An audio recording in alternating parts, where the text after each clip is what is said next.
Um feliz sábado a todos. Louvado seja Deus pela presença de todos os queridos amigos e irmãos em Cristo que vieram aqui à cidade de Caraguatatuba nesse sábado para juntos prosseguirmos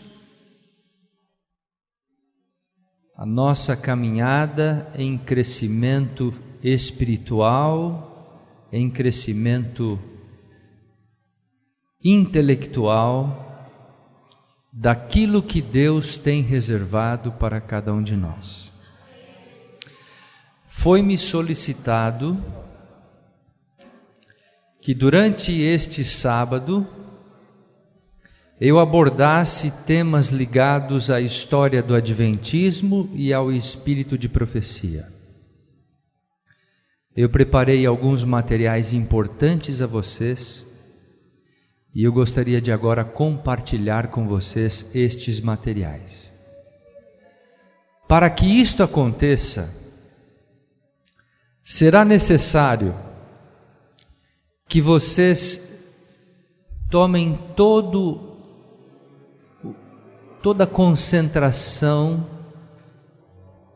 que vocês agora se alinhem com o céu, porque as coisas que vamos estudar são de fato coisas provenientes do trono de Deus. Nós vamos recapitular alguns importantes capítulos da história do Adventismo em um primeiro momento. E eu quero chamar a atenção para a história de grandes personagens que escreveram os primeiros capítulos da história da igreja da qual pertencemos.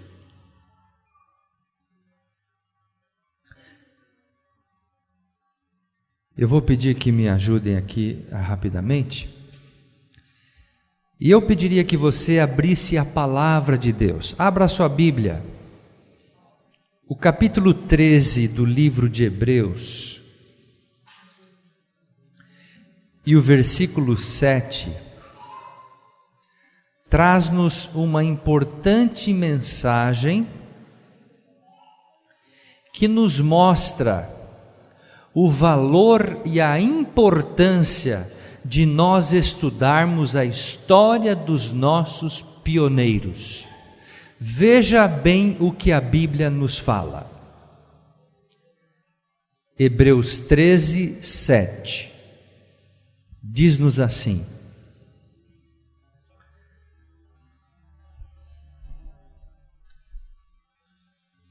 lembrai-vos dos vossos guias, os quais vos pregaram a palavra de Deus, e considerando atentamente o fim da sua vida, imitai a fé que tiveram. Observaram o que está escrito aí? Agora abra a sua Bíblia no livro de Jó, capítulo 8, verso 8 e 9. Livro de Jó, capítulo 8 e 9. O profeta Moisés, escrevendo o livro de Jó, diz-nos assim: pois eu te peço, pergunta agora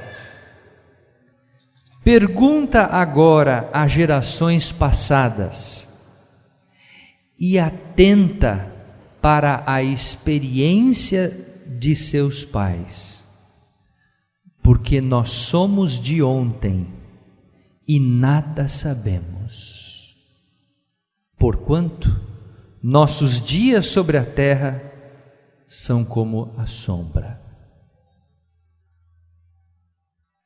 A palavra de Deus nos exorta a nós aprendermos com os nossos pioneiros, pessoas que fizeram tudo em prol do Evangelho, pessoas que dedicaram seus dons, seus talentos, suas forças, suas energias, Tudo por um único propósito: por amor a Jesus Cristo. E nesta manhã, nós vamos estudar a vida de homens e mulheres que escreveram esta história. O capítulo 11 do livro de Hebreus fala-nos sobre a galeria da fé.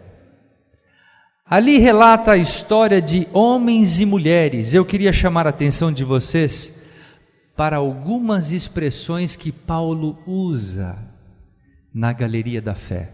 Prestem atenção do que Paulo fala a respeito desses homens e mulheres. Veja bem, Paulo ele presta um tributo àqueles que dedicaram toda a sua vida a Deus. E ele apresenta a expressão pela fé 19 vezes. Não é por acaso que esse capítulo se intitula A Galeria da Fé, porque todos os personagens que estão ali listados foram homens que viveram, andaram e fizeram todas as coisas pela fé. Somente pela fé. E Paulo então ele emprega esta expressão pela fé 19 vezes. E ele apresenta 16 personagens, 16 pessoas que ele chama a atenção. É como se ele estivesse dando um grito: olhem para a vida desses homens e mulheres, vejam o que eles fizeram, sigam o exemplo deles e notem o que eles fizeram. Paulo diz, vamos ver. Paulo, ele diz que sem fé é impossível agradar a Deus. E depois, olha o que Paulo diz. Ele diz: esses homens e mulheres passaram por escárnios, foram açoitados, sofreram algemas, prisões, foram apedrejados, provados, cerrados pelo meio, foram mortos ao fio da espada, andaram peregrinos, vestidos de peles de ovelha, de cabras, necessitados, afligidos, maltratados. Vejam a experiência desses homens. Olha agora o que Paulo fala deles: da fraqueza tiraram força, homens dos quais o mundo não era digno. O exemplo deles foi tão grandioso, tão maravilhoso, que Paulo diz: homens que o mundo não era digno. E aí diz o versículo 39, contudo, por sua fé, eles não obtiveram a concretização da promessa. Fizeram tudo por amor a Cristo, pregaram o Evangelho, entregaram sua vida, foram mortos ao fio da espada, foram crucificados de cabeça para baixo, sofreram açoites, foram algemados, lançados nas prisões. Contudo, não concretizaram o seu grande ideal, que era ver Jesus Cristo voltando nas nuvens dos céus, mas deixaram um legado.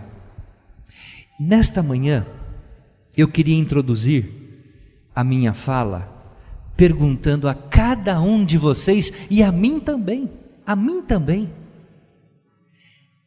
eu às vezes fico perguntando a mim, como professor, por onde eu estou passando, eu estou deixando atrás de mim um rastro, um caminho. E às vezes eu fico perguntando a mim mesmo: será que este caminho que eu estou deixando atrás de mim será digno de ser seguido por outras pessoas que virão atrás de mim?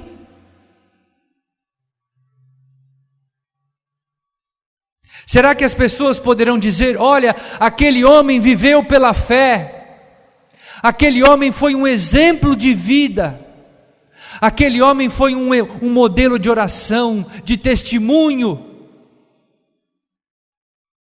aquele homem pode ser considerado um homem que faça parte da galeria dos pioneiros do século 21. Homem destemido, mulheres destemidas, que dedicaram sua vida em prol do Evangelho. E nesta manhã nós vamos estudar a figura de 13 personagens. 13. Quem são eles? Os que escreveram a história da Igreja Adventista do Sétimo Dia. E eu quero lembrar a vocês todos que neste ano de 2013, nós estamos comemorando 150 anos do nascimento da primeira Associação Geral, que foi fundada no dia 22 de maio de 1863.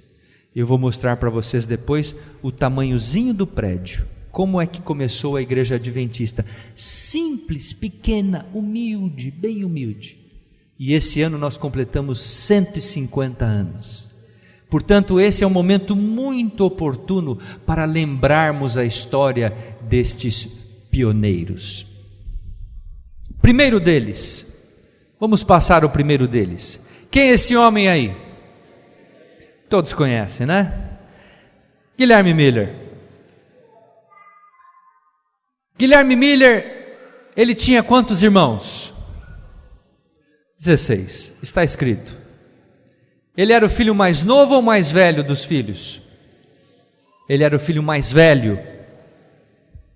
Aparentemente ele era um homem de cabeça bastante grande. Naquela época existia uma ciência chamada o mesmerismo, onde as pessoas diziam que o tamanho da cabeça indica o tamanho da inteligência dele.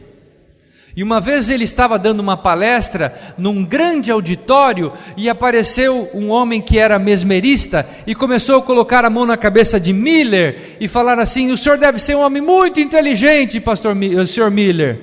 E começou a passar a mão e Miller olhou para ele e falou assim: escuta, essa sua teoria, ela não passa de uma falácia, de uma mentira, desça daqui, por favor, vá embora. Os costumes daquela época eram baseados em grandes superstições. Guilherme Miller foi um homem destacado, nasceu em um lar batista, filho de uma família simples e pobre. Ele tinha um costume, ele era um ávido leitor, tudo que se dava a ele lia. Ele ia na biblioteca da sua cidade e ele pegava os livros da biblioteca e lia todos os livros. Quando acabava, ele ia para outra cidade. Vivia emprestando o livro das pessoas para ler. Ele se tornou um deísta, foi capitão do exército na primeira revolução em 1812.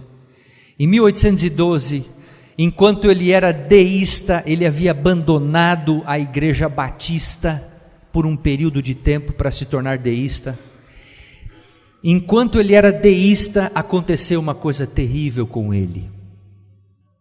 Ele estava longe de Deus, ele havia abandonado a Deus para se tornar um deísta. O que é deísta? Alguém pode me responder? O que é um deísta? O que é deísta? Deísta é aquele que crê em Deus, ele não é um ateísta, ele crê em Deus, só que como é que ele crê em Deus? Ele crê que Deus criou o mundo, deu corda no mundo e fez o quê? E se abandonou o mundo, e deixou o mundo aqui à mercê. Miller se tornou um deísta. Essa era a religião da Revolução Francesa. Nesse período que ele era deísta, ele foi combater na primeira revolução, e o seu pai e a sua irmã foram pegar as armas e nas trincheiras foram combater, dar tiros. E em 3 dias ele viu o pai e a irmã dele serem mortos. mortos. E aquela imagem que ele teve mudou completamente a visão dele a respeito de Deus e da sua religião. Ele começou a questionar e a verificar a maldade que existe no coração do ser humano. Em 3 dias. E ele então abandonou o deísmo. E você sabe muito bem a história. Em 1816 alguém bateu na porta para que ele pregasse um sermão num culto de quarta-feira, e ele foi pregar o sermão de Isaías capítulo 53, e enquanto ele estava pregando o sermão, era um sermão pronto, ele só tinha que ler o sermão. O que aconteceu? O Espírito apareceu a ele, ele começou a ler as palavras do profeta Isaías, e ele começou a se descontrolar emocionalmente, e ele se reencontrou com Jesus dentro da igreja, lendo o capítulo 53 de Isaías. Eu queria fazer aqui uma pequena ressalva. Se existe um lugar apropriado para uma pessoa se reencontrar com Deus, sabe onde é? É a igreja. A igreja. Se você tem um filho que está fora da igreja, leve ele à igreja. Leve. A igreja é o ponto de encontro entre o pecador e o Criador. Depois ele passou a estudar a Bíblia, e ele começou a pregar em 1831, e ele então concluiu que Jesus voltaria ao redor de 1843. Ele nunca concluiu que Jesus voltaria ao redor de 1844. Quem foi a pessoa que disse, que fez os cálculos que ele voltaria em 1844? Jesus voltaria. Como é o nome? Valendo um brinde, vou dar aqui agora. Valendo um brinde aqui. Como era o nome da pessoa que... Quem respondeu? Samuel Snow. Vai levar um brinde. Nota 10. Samuel Snow escreveu um opúsculo de 16 páginas de que Jesus Cristo voltaria em 1844, exatamente no dia 22 de outubro. Isso é um assunto que a gente pode falar em outro momento, não é isto? Essa foi a história de Miller. Ele foi um grande pregador, é isto? Aí está o início da sua pregação na cidade de Dresden, no estado de Nova York, no dia 13 de agosto de 1831. Miller morreu aguardando a volta de Jesus, valendo um outro prêmio. É possível que vocês respondam, mas eu vou dar. Em que ano morreu Guilherme Miller? Você, vem aqui. 1849. Já estava escrito lá, mas você prestou atenção. 1849. Agora eu pergunto a você: Miller, ele morreu aguardando a volta de Jesus em 49? Sim ou não?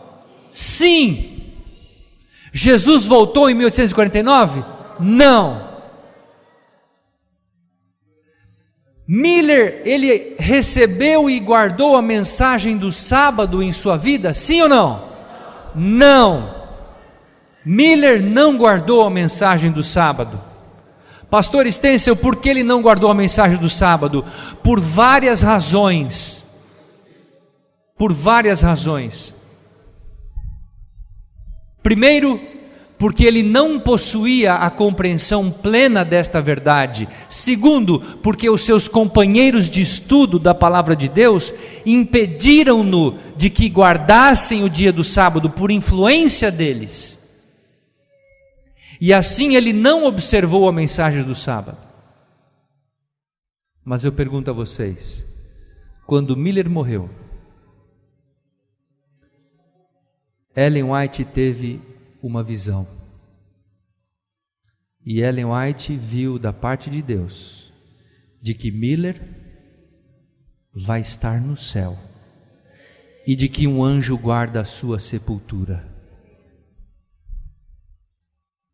Se você quiser fazer uma pergunta sobre esse assunto, faça essa pergunta à tarde, eu vou responder para você. Por quê que ele vai estar no céu, sem ter guardado o sábado? Não vou responder agora porque isso vai longe.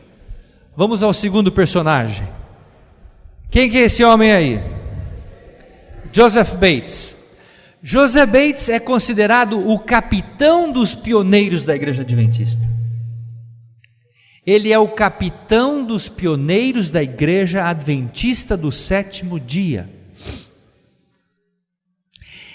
José Bates é de fato considerado o pioneiro do Adventismo, o fundador da Igreja Adventista.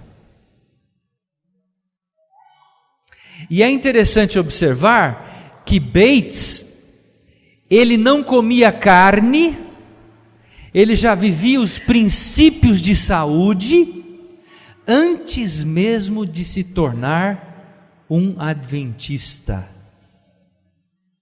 Percebem isso? E ele era um capitão de navio. Sabe onde é que ele veio parar uma vez? Aqui no Brasil, em Recife, na Paraíba, João Pessoa, Salvador. Veio de navio visitar aqui. Mal sabia ele que o Brasil se tornaria um dos maiores expoentes da Igreja Adventista do Sétimo Dia, que ele havia ajudado a fundar. Percebem isso? Como Deus trabalha? Então ele foi um defensor da mensagem de saúde, não é? Introduziu também a mensagem do quê? Do sábado, não é? Então, duas coisas caracterizam Bates. Número 1, a mensagem de saúde. Número 2, o sábado. O sábado, ok? Ele era um homem fiel, íntegro, que dedicou todos os seus dons e talentos para a organização e consolidação da obra adventista. Vamos ao próximo personagem. Quem é esse indivíduo? James White, Tiago White. Esse é um dos mais importantes pioneiros da Igreja Adventista. Ele era um filho pobre de uma família humilde. Sua biblioteca era composta de uma Bíblia, 75 centavos de dólar. Uma Bíblia, só uma Bíblia. Tiago White é conhecido como o grande líder da história da Igreja Adventista. Suas ideias estavam sempre à frente dos seus demais companheiros. Tiago White, ele fez importantes coisas. Após a visão da obra de publicações, Tiago White deu início ao ministério das publicações em 1849. Ele saiu distribuindo os folhetos em julho de 1849. Vejam, a obra de publicações foi o primeiro segmento da igreja a ser fundado. E Tiago White foi a pessoa que foi usada por Deus para esta finalidade. Além disso, aqui está. Deem só uma olhadinha nisto. Amigos em Cristo, vejam vocês isso aqui. Tiago White ajudou a criar a primeira editora da Igreja Adventista, a famosa Review and Herald. Tiago White também fundou a primeira Associação Geral. Olha o tamanho da Associação Geral quando ela começou, em 1863. Esse era o prédio da Associação Geral. Tiago White também ajudou a fundar a obra de saúde, o Sanatório Ocidental da região de Loma Linda. E também Tiago White ajudou a fundar a obra de educação. Ele praticamente fundou todos os segmentos, ele esteve por trás de todos os segmentos da Igreja Adventista. Deu vasta contribuição. Só que agora eu quero salientar duas coisas a vocês sobre Tiago White. Está aí. Primeiro, Tiago White, ele tinha duas características preponderantes. Número 1, ele era uma pessoa extremamente dedicada à entrega no ministério. Muito dedicado. Trabalhava por 3 pessoas. Segundo, ele também tinha uma outra característica. Ele trabalhava demais, excesso no trabalho. Ele morreu cedo, aos 60 anos de idade. Quantos anos vocês dão para ele nessa foto aqui? Quantos anos vocês dão para eles aqui, por favor? Quantos anos vocês dão para ele nessa foto? 70? Não, ele morreu com 60. Ele está com quantos anos aí? Quanto? 80?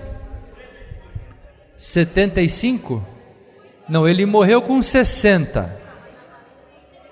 Essa foto ele tem 51 anos de idade. Nessa foto. Percebe? No dia que ele morreu, estava lá o caixão na igreja, a sua esposa chegou, ela deu uma volta em torno do caixão dele, se dirigiu ao público que estava na igreja e disse assim: se outros tivessem feito a obra que ele fez sozinho, ele não teria morrido tão cedo.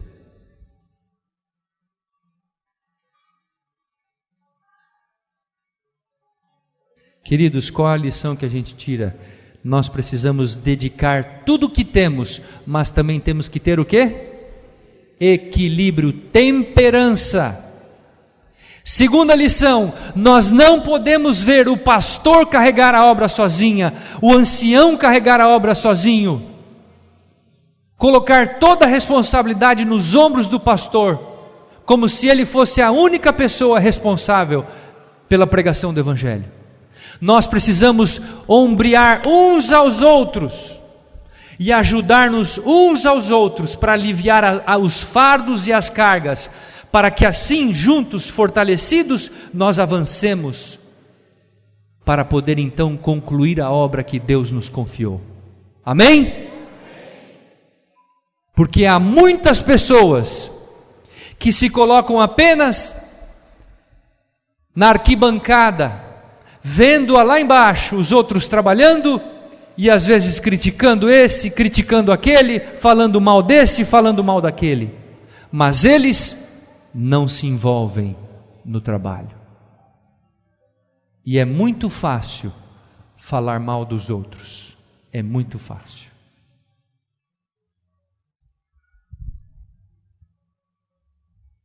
Próximo personagem, Ellen White. Conhecem ela? Como é que era o nome dela quando ela nasceu? Ellen Gold Harmon. Muito bem. Vamos fazer uma pergunta valendo... Deixa eu ver se está escrito ali. Não está escrito? Valendo um brinde. Dá um brinde para vocês. Um brinde bonito aqui, ó. Nossa, esse brinde aqui é bonito. Olha que brinde bonito. Quantos filhos tinha a família de Ellen White? 4, 5, 6, 7, 9. Quantos tinham? 4, né? Então ninguém vai ganhar um brinde, dá licença. Chutômetro não vale. Ela nasceu numa família de 8 filhos. E ela era a filha mais nova. Ela era a filha mais nova. Ok? E, por sinal, ela foi a última, e a última produção do pai e da mãe dela resultou em 2 gêmeas. Eu vou dar um brinde. Agora um brinde menor. Esse é mais fácil. Como é que era o nome da irmã de Ellen White, gêmea? Vem aqui. Elizabeth. Como é que ela era conhecida? Lizzie era conhecida. Há um caso interessante que a gente precisa falar. Elizabeth nasceu no mesmo dia, minutos antes de Ellen White, recebeu a mesma educação, foi à mesma igreja, o pai e a mãe amaram-na com o mesmo amor, mas ela, Elizabeth, seguiu um outro caminho. Ela decidiu em seu coração não aceitar o evangelho de Jesus Cristo, e ela não se tornou uma adventista do sétimo dia. Era irmã gêmea. Há coisas que nós não podemos entender plenamente. O grande conflito, ele está inserido em cada uma das nossas instâncias. Família, igreja, comunidade, está inserido. Ela não aceitou o evangelho da igreja adventista do sétimo dia. Não aceitou, infelizmente. Ellen White escreveu dezenas, centenas de cartas para ela, dizendo a ela: Lizzie, você é a única inimiga, Lizzie. Você é a sua própria inimiga. Aceite a Jesus, entregue o seu coração a Ele. Ele está de braços abertos para recebê-la. Não rejeite o seu apelo, Lizzie. Volte-se a Cristo. Mas Lizzie nunca aceitou os apelos de Jesus. Nunca aceitou. Ellen White foi uma pessoa destacada. Todos conhecemos a sua história.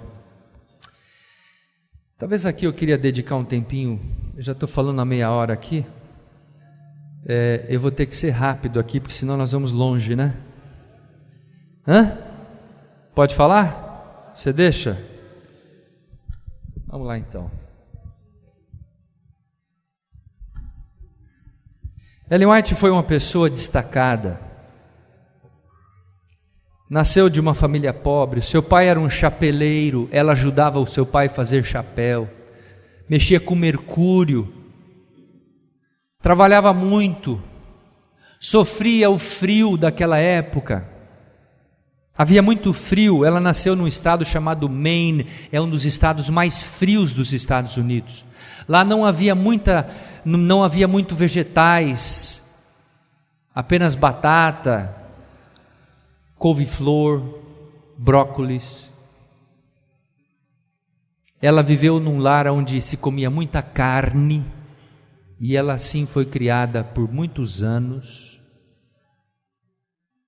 Aos 9 anos de idade, ela levou uma pedrada na sua face esquerda. Se você olhar direitinho esta foto, você vai ver que a face esquerda dela é diferente da face direita.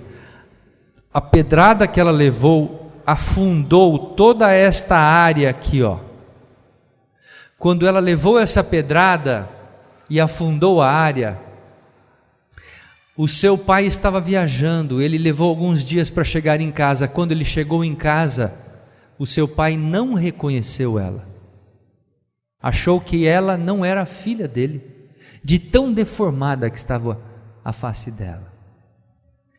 E ela então foi obrigada a abandonar a escola, porque ela mal podia segurar uma pena, uma caneta, para escrever o seu nome. Aos olhos humanos, essa pessoa estava fadada, ela estava apagada da sociedade. Não tinha o que fazer com ela. O que faria dessa jovem? Mas Deus tinha um propósito. E Paulo fala isso de forma muito clara. Deus fez as coisas fracas deste mundo para confundir as fortes. Deus fez as coisas loucas desse mundo para confundir as sábias. Não foi assim que Paulo falou? É assim que Deus trabalha. Quanto mais vazio você estiver de você, mais cheio Deus poderá preencher a tua vida. Mais fácil Deus vai encher, plenificar a tua vida com o poder dEle. Porque quanto mais cheio do nosso eu estivermos, menos Deus poderá nos usar, menos Deus poderá nos capacitar. E assim foi com Ellen White. Ellen White foi uma pessoa de notáveis talentos. Ela viveu muitas situações difíceis. Quando ela se casou com Tiago White, ela se casou valendo um brinde. Vamos dar um brinde aqui bonito. Pastor, eu vou dar brinde aqui. Vai ganhar um DVD caprichado da história do Adventismo no Brasil, feito pelo Centro White. Eu vou só fazer uma pergunta fácil aqui, não vou pedir o dia. Em que ano que Ellen White se casou? Você? Não.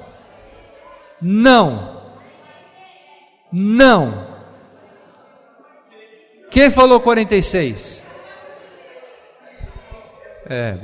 Você foi pelo o erro e o acerto. Então vem cá, filho, vem. Quem falou 46 primeiro? Quem falou? O senhor falou antes dele? Falou antes dele? Então vem aqui. Vem aqui você também, vem cá. Vai ganhar os dois, pronto. Parabéns. Não vai agradecer, não? Oh. Então, exatamente, anotem aí, ela casou-se no dia 30 de agosto de 1846. E ela se casou apenas no civil, 30 de agosto de 46. Do casamento dela com Tiago White, nasceram quantos filhos? 4 filhos. Quais eram os nomes dele? Vai ganhar esse livro aqui quem falar.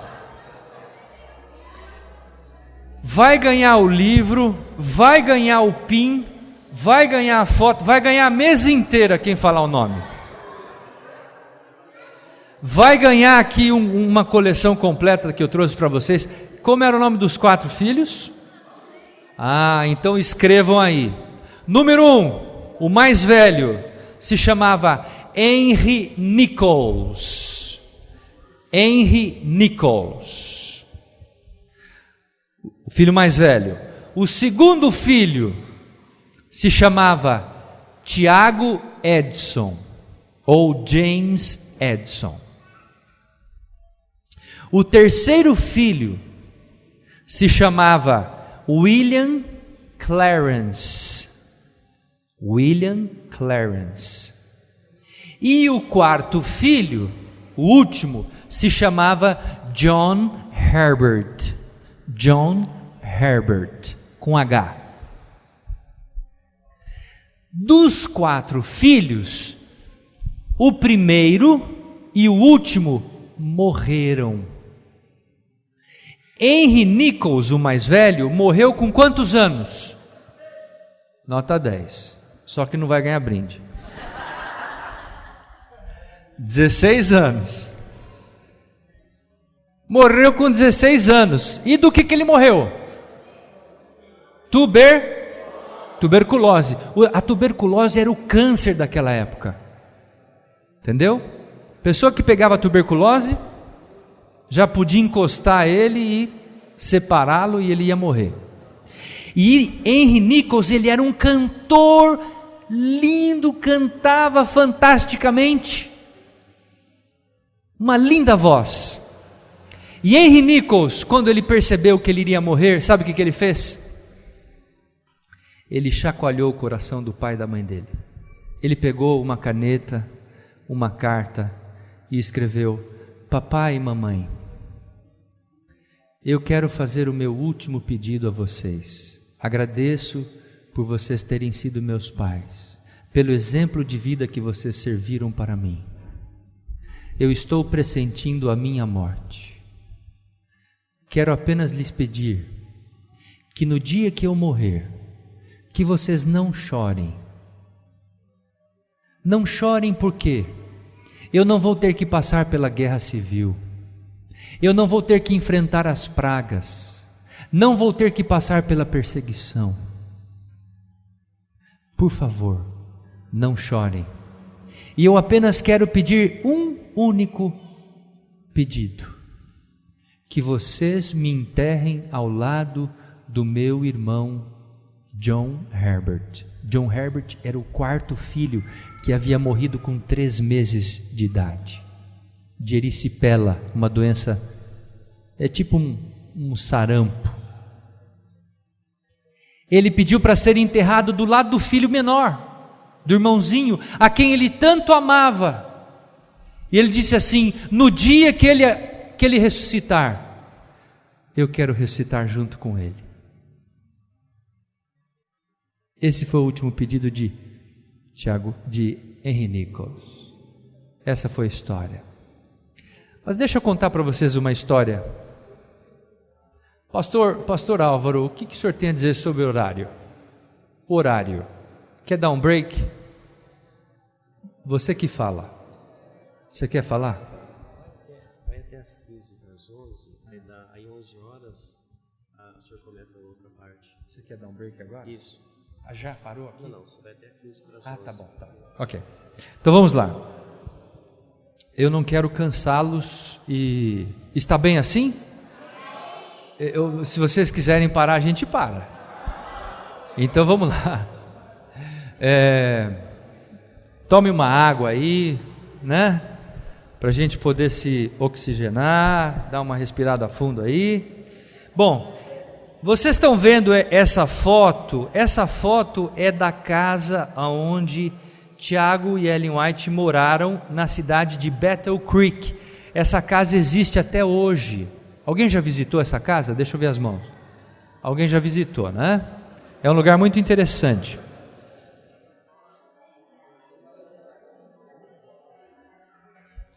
Nesta casa, algumas pessoas dizem assim: Pastor Estêncio, como é que eu posso provar que Ellen White foi uma profetisa? Porque na Bíblia, a palavra de Deus, os profetas, que em torno de 40 profetas, os profetas que viveram e escreveram os livros da Bíblia, eles vivenciaram milagres, experiências que foram sobrenaturais.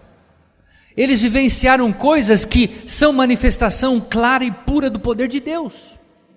Mas eu pergunto a vocês, será que isso aconteceu com Ellen White?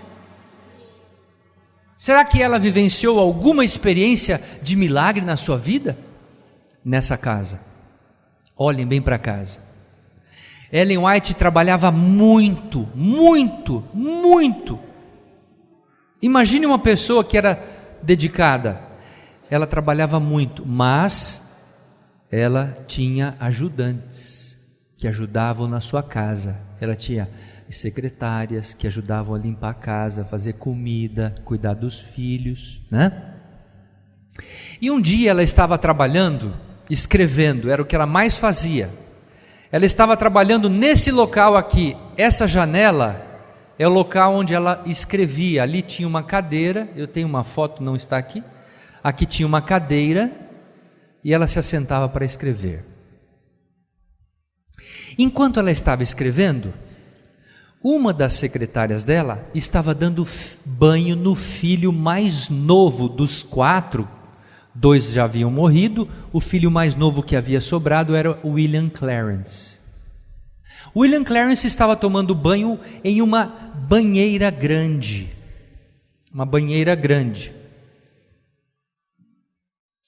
E a pessoa que estava dando banho nele, estava ao mesmo tempo dando banho e cuidando da comida do almoço. Então uma hora ela ia para a lavanderia, cuidava do filho, e a outra hora ela ia para cuidar da comida. E num determinado momento, ela deixou o filho lá, de Ellen White, e foi cuidar da comida, foi mexer a panela, foi mexer no fogão e tudo. Quando ela voltou para ver o filho já estava afogado. Ela retirou o filho de dentro da banheira, olhou para o filho e o filho não respirava mais. Em desespero ela gritou: irmão White, desça correndo, irmão White, desça correndo. Ela então desceu as escadas correndo e foi até a lavanderia, pegou o filho, colocou em cima, e ela viu que o filho não respirava mais. Notem uma coisa, ela já havia perdido quantos filhos? 2. Aquele seria o terceiro. Ela, em desespero, pegou o filho no colo, saiu da casa e foi até o gramado ali em frente. Há um grande gramado.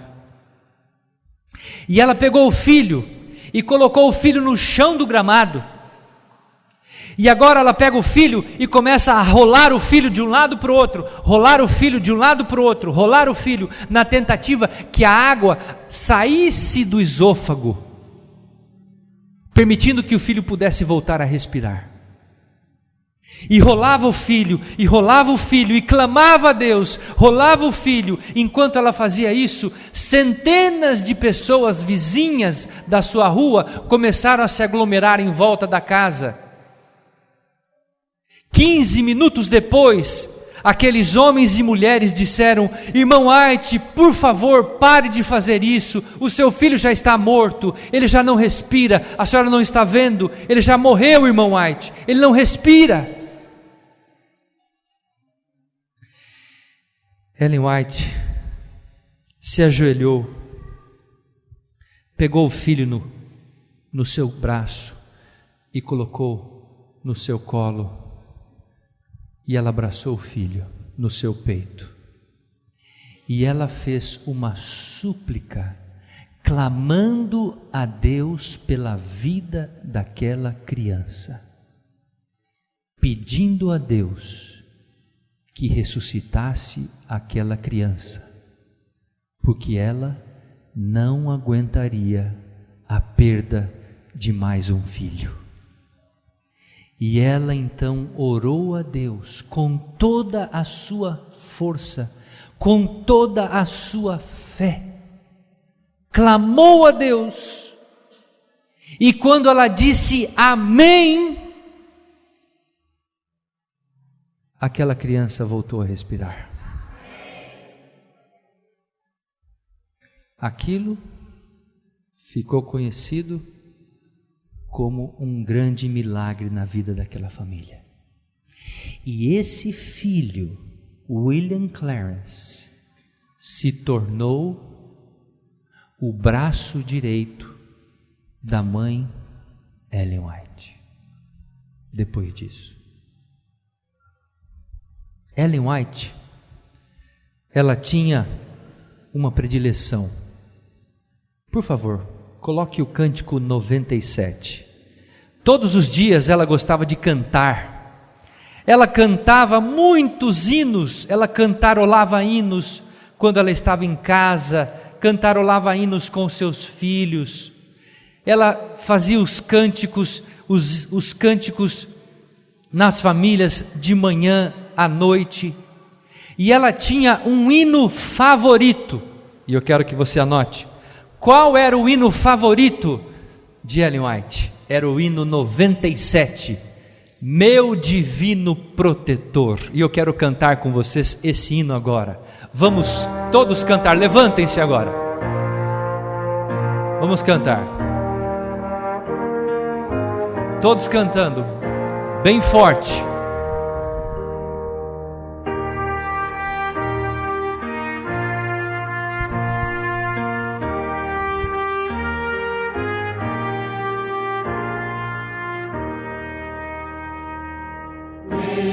Divino protetor, quero me refugiar, pois as ondas de terror ameaçam me tragar. Mais forte. Quase estou a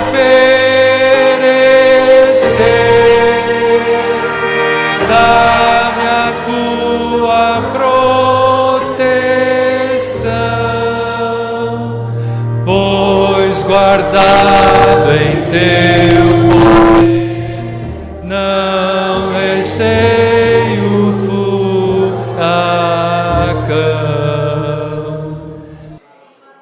Podem sentar. Eu queria que vocês depois meditassem na letra desse hino. Ao longo da sua caminhada, Ellen White escreveu mais de 100.000 páginas de manuscritos iguais a este. Durante a sua jornada, aonde ela mais escreveu, ela escrevia em média 20 páginas de manuscritos iguais a esse todos os dias. Ela escreveu 100.000 páginas desta. Isso equivale a 25 milhões de palavras. 25 milhões de palavras equivalem a 34 Bíblias em número de quantidade de palavras. A pergunta que eu faço é: por que que Deus revelou tanto conhecimento à igreja remanescente? Por quê? Porque Deus não quer que ninguém se perca, nenhum de nós se perca. Só que certa feita, sabe o que Ellen White disse, pastor? Ela disse assim: se tão somente o povo de Deus estudasse a Bíblia, não haveria necessidade da revelação dos escritos, do espírito de profecia.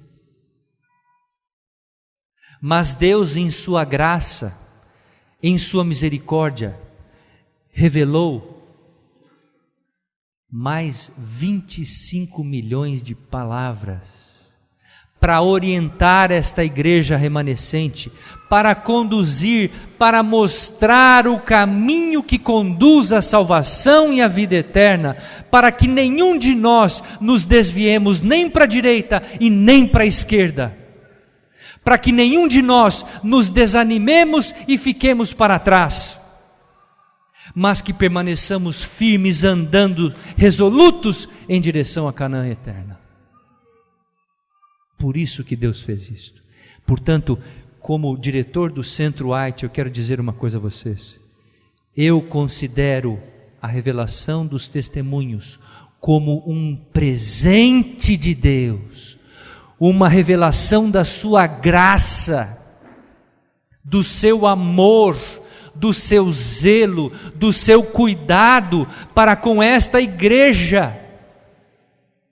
E Deus também sabia que esta igreja teria um desafio incalculável. Por quê, pastor Estêncio? Porque de acordo com Apocalipse 12, o apóstolo João diz assim, que o inimigo sabe que pouco tempo lhe resta, e o inimigo tem feito o quê? Ele tem tentado, de todas as maneiras e formas, ele tem tentado desvirtuar a atenção das pessoas.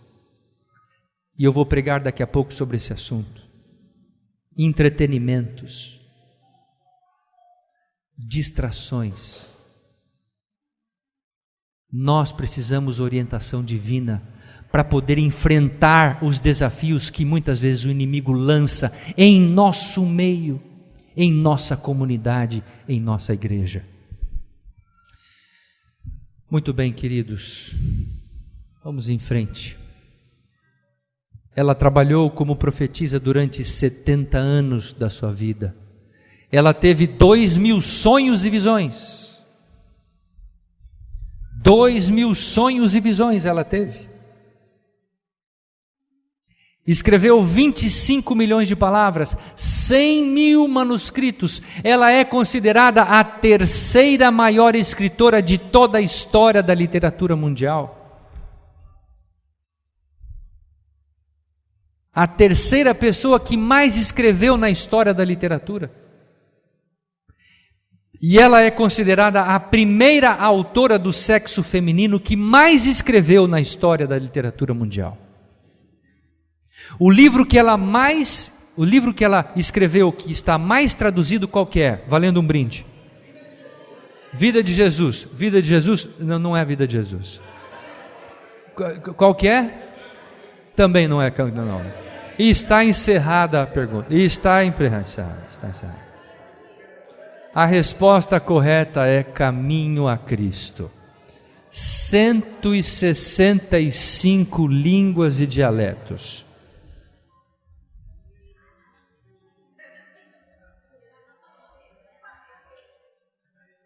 Misericórdia para você.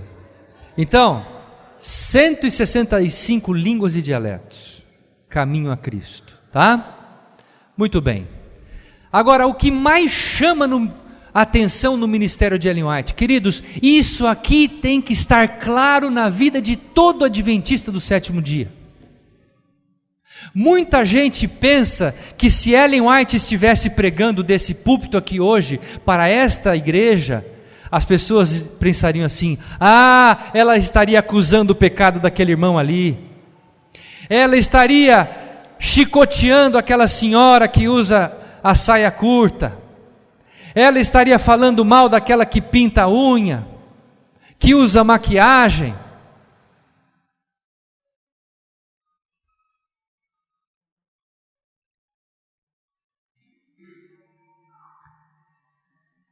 A paixão de Ellen White era Jesus.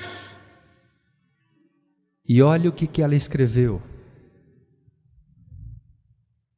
em uma de suas cartas, em 1894, para o Dr. John Harvey Kellogg. Você sabe que todo o meu tema, no púlpito e em particular, pela voz ou escrita, é a vida de Cristo. Jesus era a paixão, era o centro de toda a sua vida e seu ministério. Quando necessário era ela admoestar uma pessoa, ela o fazia com amor. Com amor. Não com um chicote, mas com amor. E se nós assim fizéssemos uns para com os outros, amigos, as nossas igrejas seriam um lugar de bênção, uma casa de bênção. Não uma casa de hostilidade.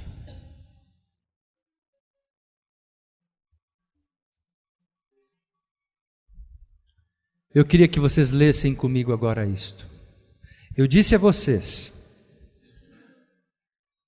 quantas milhões de páginas, de palavras ela escreveu? Só que agora vocês vão ler o que está escrito aqui, tá bom? Todos juntos, leiamos juntos, vai lá. Os que...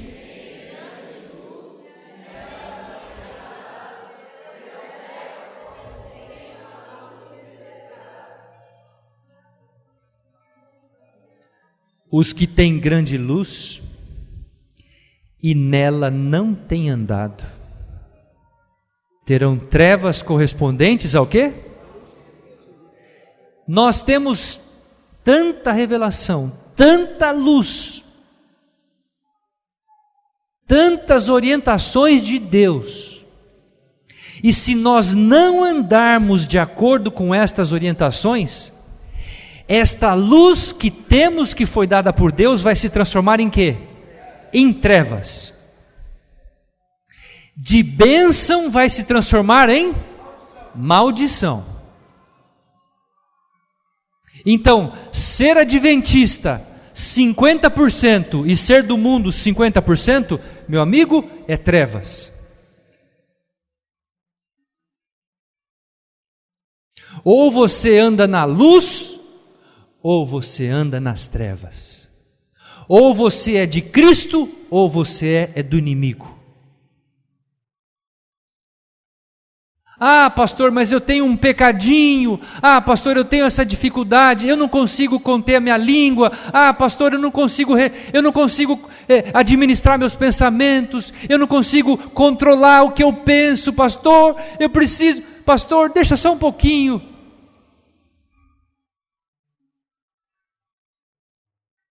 Cuidado, a luz de Deus poderá se transformar em trevas, e trevas é sinônimo do quê? De perdição. Em frente. Quem é esse indivíduo? John Andrews. Esse indivíduo é um modelo de pessoa. Ele era um exímio estudioso. Ele era quieto, raciocínio rápido. Ele podia ler a Bíblia em 7 línguas. Falava o latim, o grego, o hebraico, o francês, alemão e inglês. Foi o primeiro pastor adventista a aplicar a segunda besta, Apocalipse 13. E ele era americano. Interessante isso. E ele era um homem extremamente humilde. Eu tenho aqui nas minhas mãos a última carta que ele escreveu. Não tem problema. A última carta que ele escreveu está aqui. Naquela época, em 1883, o editor da revista Review and Herald era o seu cunhado, Urias Smith. John Andrews tinha 53 anos quando ele morreu. Morreu de pneumonia e tuberculose. E ele escreveu uma carta dizendo assim: eu estou prevendo o dia da minha morte. E eu queria lhe fazer um pedido. Quando você for colocar no obituário da Review and Herald a minha história, você será tentado a falar muitas coisas a meu respeito. Por favor, escreva apenas 1/3 de uma coluna, nada mais do que isso. Não escreva nada sobre mim. Tribute toda a glória a Deus, não a mim. Está ali a carta dele. Esse foi John Andrews. Morreu com 53 anos de idade.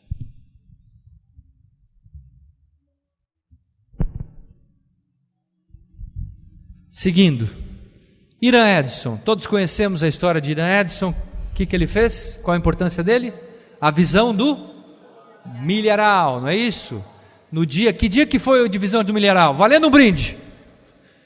Que dia foi a visão do milharal? Valendo um brinde. O dia eu quero saber, o dia. 20? Não, 22 de outubro não. Quem falou 23? Vem aqui a senhora, 23 de outubro. Agora vai ganhar um brinde grande. Vai ganhar um brinde grande. Eu quero ver quem vai ganhar o brinde grande. Vai ganhar esse aqui, esse aqui é bonito. Vai ganhar esse aqui quem disser que dia da semana foi o dia 22 de outubro. Quem falou? Você já ganhou o brinde? Que dia que você falou? Terça-feira? Vem aqui. Ganhou. Foi uma terça-feira. Dia 22 de outubro foi uma terça-feira. Parabéns, filho. Nota 10, hein? Podemos explicar. Daqui a pouco a gente explica. Uma coisa interessante notar. Dia 22 de outubro foi uma terça-feira. Foi o chamado dia do grande... Falem mais alto. Dia do grande... desapontamento. E todo mundo ficou desapontado, arrasado. Mas tem uma coisa: Deus desampara o seu povo? Não. Deus abandona os seus filhos? Não. No dia seguinte ao dia do desapontamento, Deus apareceu a esse homem quando ele estava saindo do celeiro lá na casa do seu pai. E Deus lhe mostrou um pequeno insight. Qual foi esse pequeno insight, pastor Stencil? Ele estava andando pelo milharal e ele viu uma cena. Ele viu Jesus Cristo se levantando do lugar santo e andando em direção ao lugar santíssimo. E ele então entendeu que aquilo que eles haviam estudado nas profecias não representava a volta de Jesus, mas sim o início de uma nova dispensação no santuário celestial. E aquilo trouxe luz, trouxe alegria, trouxe conforto para que o povo que estava desapontado não permanecesse desapontado, mas que continuasse pregando a volta de Jesus Cristo. Percebe isso? Um dia depois, Deus apareceu ao povo, através de uma pequena visão, para um homem. Percebe? Qual é a lição que nós aprendemos disso, pastor Estêncio? Nós não podemos jamais abandonarmos o quê? A palavra de Deus, a Bíblia. Porque aqueles que passaram pelo desapontamento voltaram à Bíblia e estudaram a palavra de Deus, recapitularam a Bíblia para poder saber aonde eles haviam errado no cálculo. E Deus assim cuidou do seu filho, né? Dos seus filhos. Depois eu falo da foto, tá? Me perdoe, eu não vou ter tempo agora. Irã Edson, aqui está, Irã Edson, exatamente, Irã Edson, um pouquinho mais, aqui está.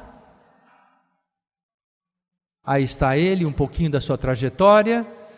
Agora nós temos aqui mais um personagem chamado Raquel Oakes. Raquel Oakes foi a pessoa que trouxe a mensagem do sábado para a igreja adventista. Ela é uma das pioneiras, não é?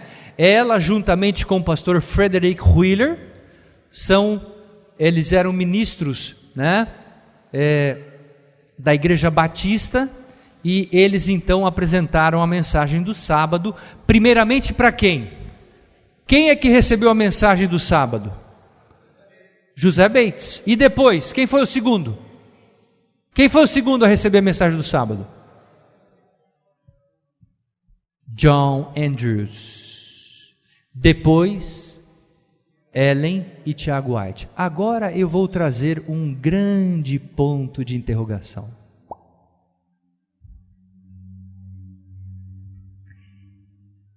Que mês e que ano que Ellen White foi chamada para ser uma profetisa? Dezembro de 44. Que mês e que ano que Ellen White começou a guardar o sábado como sendo o 7º dia do Senhor?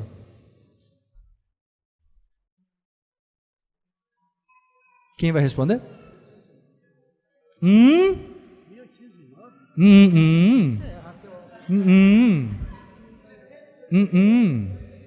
Que ano que ela começou a guardar o sábado? Ela começou a guardar o sábado em outubro de 1846. Pastor Estêncio, como que ela já era profetisa em 44 e não guardava o sábado? Pastor Estêncio, o senhor jogou agora uma bomba atômica. Não, sabe por quê? Quem guardava o sábado em 1844? Ninguém. Daniel 7:25 diz o quê? Que as verdades foram lançadas por terra, foram pisadas. Por que Deus então fundou a igreja adventista? Para restaurar, resgatar as mensagens que haviam sido o quê? Apagadas. Só que Deus, Ele respeita o tempo de cada pessoa. Se Deus chamasse Ellen White em dezembro de 1844 e dissesse para ela assim: olha, de hoje em diante você vai crer na Trindade, na justificação pela fé, na doutrina do santuário, você vai crer no sábado, vai crer na obra da saúde e você vai ser profetisa. O que você acha que ela teria feito? Falando: mas Senhor, eu não estou preparado para isso, Senhor. Percebem isso? Então aí, e aqui vem a resposta para a minha grande pergunta, atentem para isto. Deus, Ele trabalha de uma forma progressiva. A revelação e a compreensão das mensagens, elas são progressivas. Deus, Ele não coloca tudo de uma vez goela abaixo. Ele permite que a pessoa compreenda a mensagem, viva a mensagem, testemunhe dela, para depois então ela se tornar o quê? Convicta dessa mensagem. Porque tem muita gente que, eu creio nisso, mas não vive. Entende o que eu estou falando? Alguma pergunta? Sim, senhor. Guardavam o sábado. Foram eles que trouxeram a mensagem para a igreja adventista. Raquel Oakes e Frederick Wheeler. Ok? Bom, sigamos. Quem é esse indivíduo aqui? O Ray Smith. Pastor, nós estamos perdidos aqui hoje. Não dá para a gente falar mais. Já venceu o tempo. É que a mensagem tem vários detalhes, né? Urias Smith foi o mais versátil de todos os pioneiros. Tremendo, eu poderia contar inúmeras histórias dele, eu não vou contar porque eu não tenho tempo em função da realidade do pastor. Temos que obedecer o tempo de vocês. Mas esse indivíduo foi um personagem fantástico. Com 4 anos ele contraiu uma ferida na perna esquerda, virou um cancro. E esse cancro não sarou. Aos 12 anos um médico procurou a mãe dele e disse assim: a senhora quer um filho morto com as 2 pernas ou um filho vivo sem uma das pernas? Ela disse, eu quero um filho vivo sem uma das pernas. Então proceda. Pegaram o filho, colocaram em cima da mesa da cozinha. Naquela época não havia anestesia. Os médicos disseram, nós vamos ter que dar aguardente, whisky, vodka, coisas pesadíssimas, para ele ficar grogue, para não sentir tanta dor.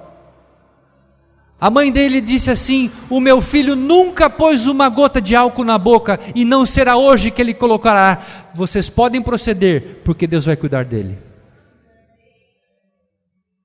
A mãe foi no guarda-roupa, cortou um pedaço de cobertor, uma mordaça, colocou na boca dele e disse para ele, filho, se doer, morda com toda a sua força. E ele mordeu aquilo. Os médicos tiraram de uma sacola uma serra, passaram álcool nela e serraram a perna do filho em cima da mesa da cozinha da casa dele. E entregaram a perna para a mãe e disseram, agora o seu filho estará livre desse cancro, desse mal. E ele vai viver. Ele tinha 12 anos.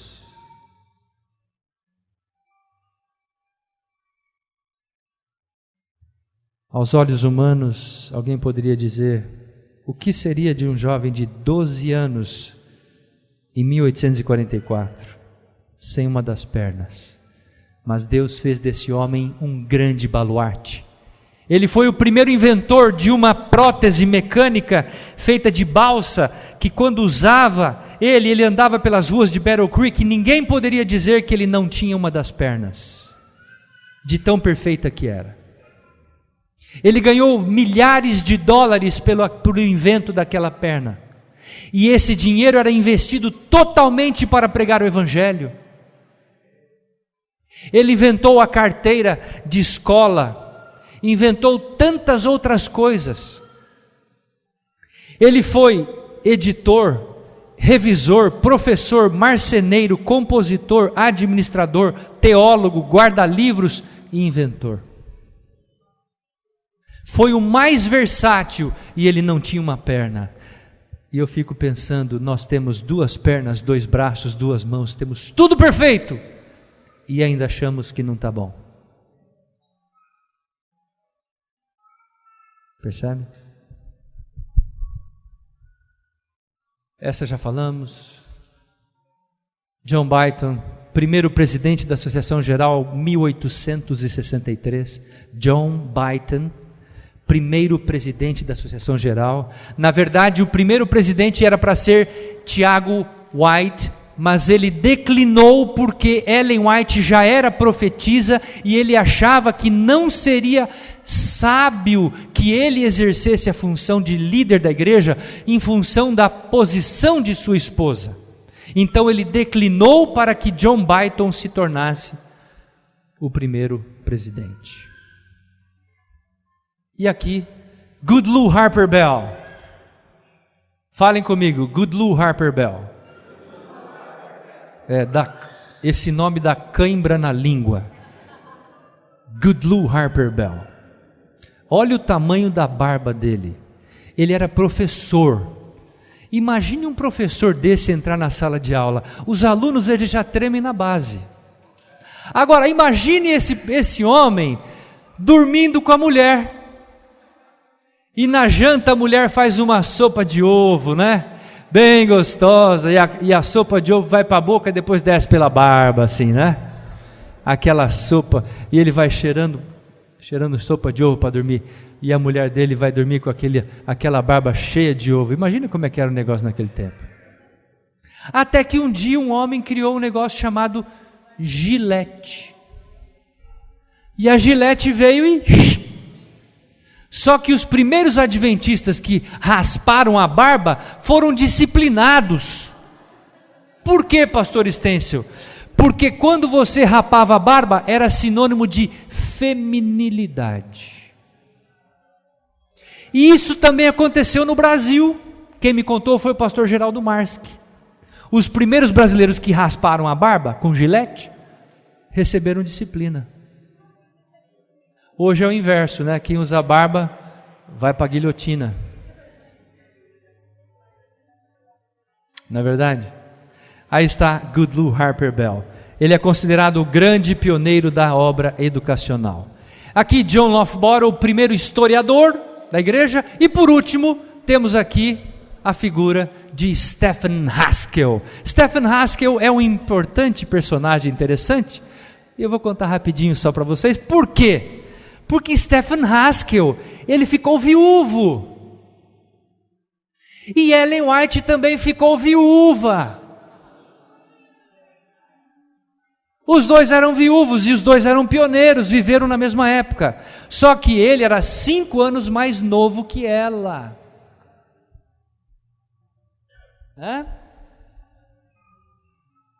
Stephen Haskell colocou seus óculos, olhou bem para Ellen White, analisou bem ela, se era uma pessoa, né?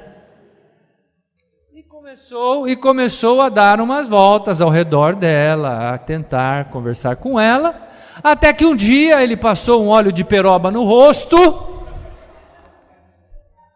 e chegou para ela e disse: irmã White, a senhora está viúva, perdeu seu marido há tanto tempo, eu perdi minha esposa, nós estamos vivendo numa situação delicada, eu creio plenamente que nós poderíamos nos ajudar um ao outro, vivendo de forma conjugal e tal.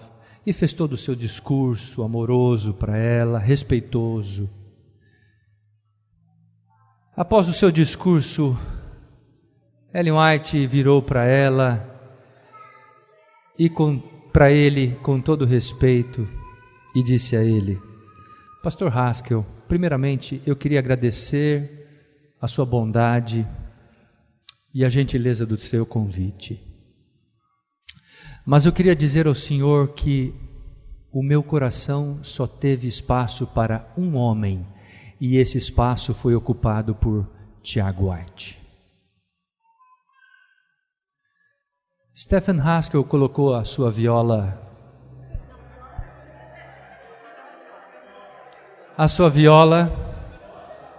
e foi em busca de outra mulher.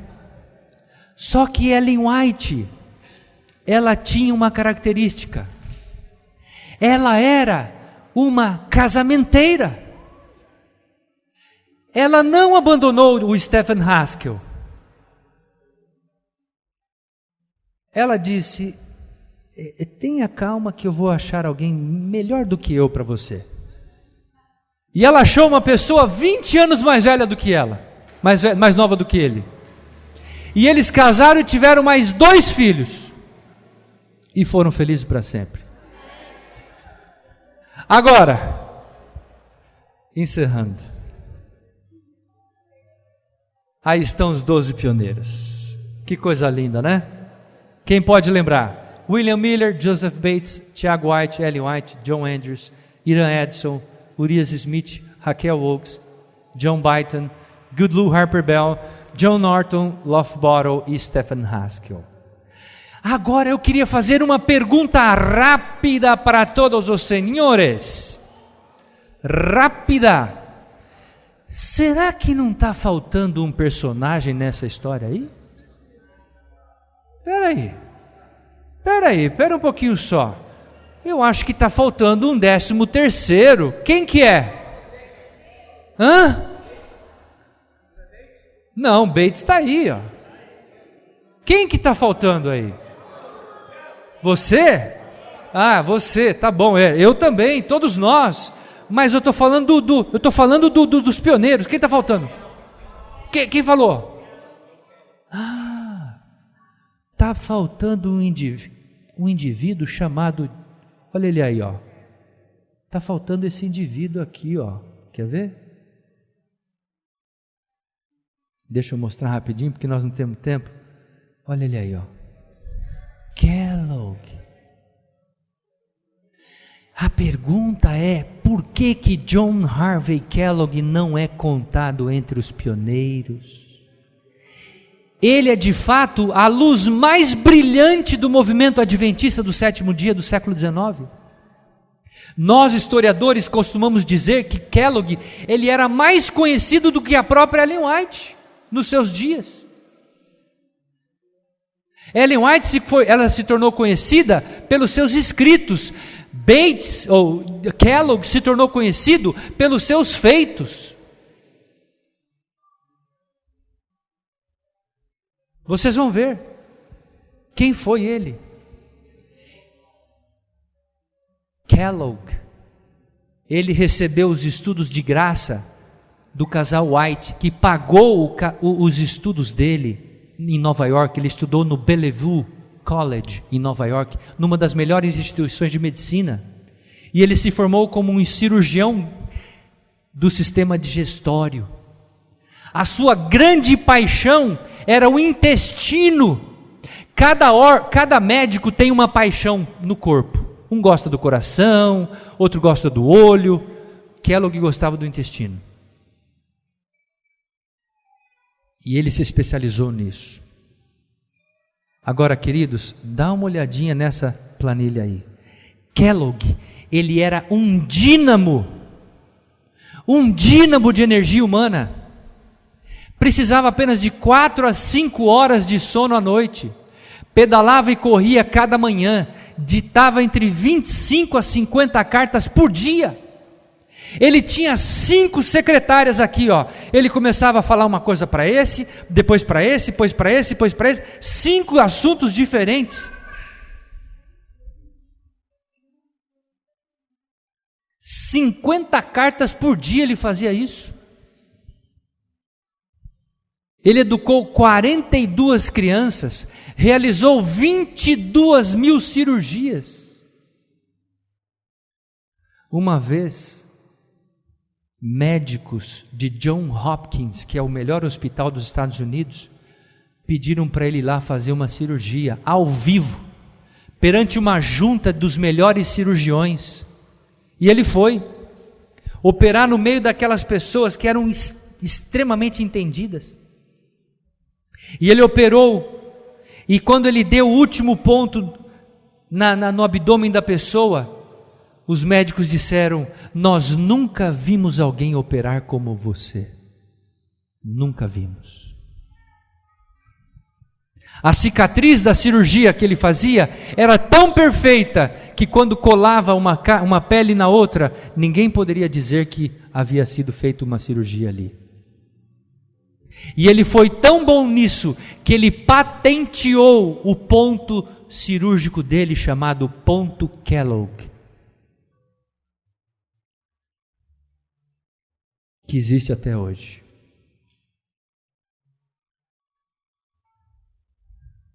Alguns amigos costumavam dizer que ele cumpriu o trabalho de 10 pessoas. E ele viveu até os 91 anos de idade. Olha só o que ele inventou.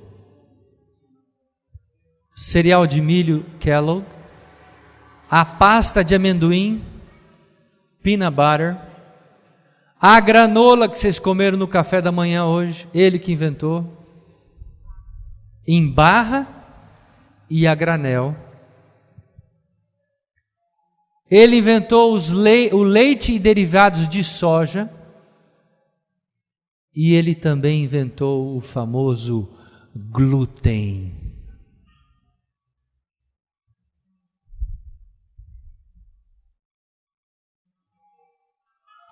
Quem eram os seus clientes? Henry Ford, inventor do automóvel. Samuel Firestone, inventor do pneu. Thomas Edison, um dos mais eminentes criadores e inventores da humanidade. E Schlenk, um dos grandes geneticistas que inventou o ATP, trifosfato de adenosina. Esses eram seus clientes, homens famosíssimos. A pergunta é: por que Kellogg? Por que Kellogg não consta nesta lista? Porque Kellogg, ele foi uma grande estrela, que recebeu grande luz, grandes talentos, grandes dons, grande sabedoria e potencialidade de Deus, mas ele não usou os seus dons e a sua sabedoria para honrar a Deus. Ele honrou tudo isso para o seu autoengrandecimento, e aquilo que era para ser uma bênção se tornou uma grande maldição. Então, de estrela, Kellogg se tornou um meteoro. Nós também somos estrelas, estrelas de Deus, chamadas por Deus para brilhar ao mundo. Mas se a nossa luz for usada apenas para iluminar a nossa pessoa, para nos autoglorificar, nós deixaremos de ser estrelas e nos tornaremos o quê? Meteoros. Que sejamos todos estrelas, em nome de Jesus, amém.